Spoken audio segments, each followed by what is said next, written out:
If at first you don't succeed, try again. What if I told you Koala Bear Diddy is trying to get a mistrial again for the second time?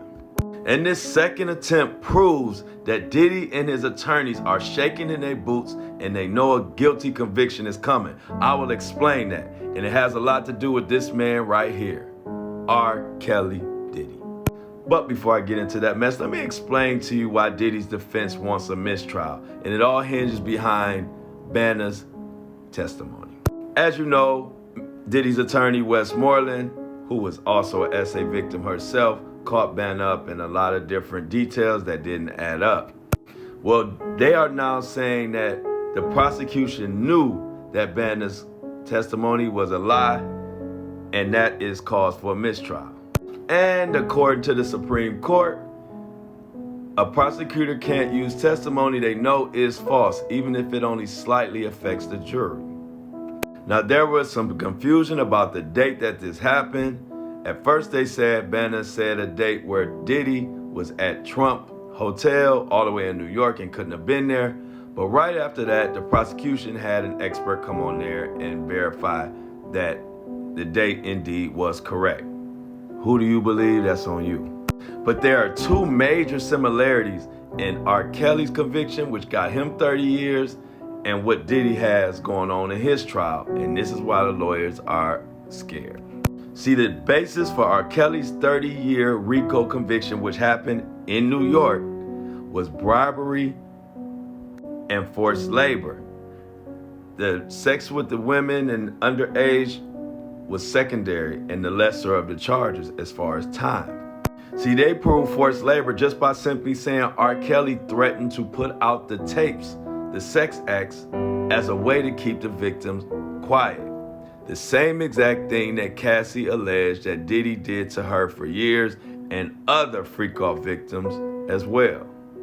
That could get forced labor.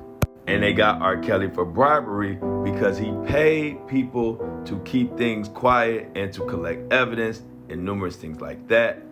Which also, this tape from the hotel, where we know Diddy put hands, feet, and paws on Cassie, itty bitty Diddy at that.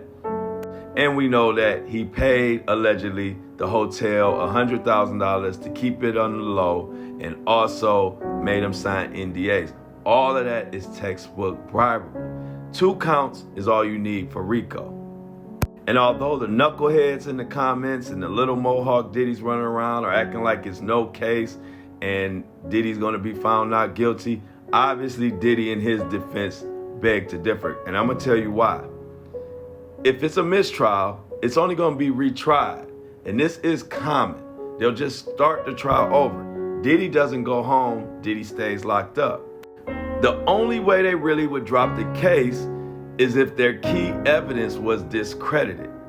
The most important evidence in this case, we all know, is pretty much Cassie and Kid Cudi and a couple other things. But Banner is not important to the prosecution's case. So if you were confident that you were about to get a not guilty conviction because there's no evidence and all this crap that you all have been saying, why wouldn't you finish? We're at the halfway point. Go ahead and see it through and get your not guilty, because a mistrial only starts this over. Diddy stays in prison and maybe another year or 2 before the trial can reconvene. So Diddy could technically, in 6 weeks or less, be home free if he really thought it was no evidence and the prosecution didn't have a case. But common sense will tell you they are worried about a guilty verdict because they'd rather have a mistrial and be on trial another year or 2 or whatever. And I don't like it. What if I told you?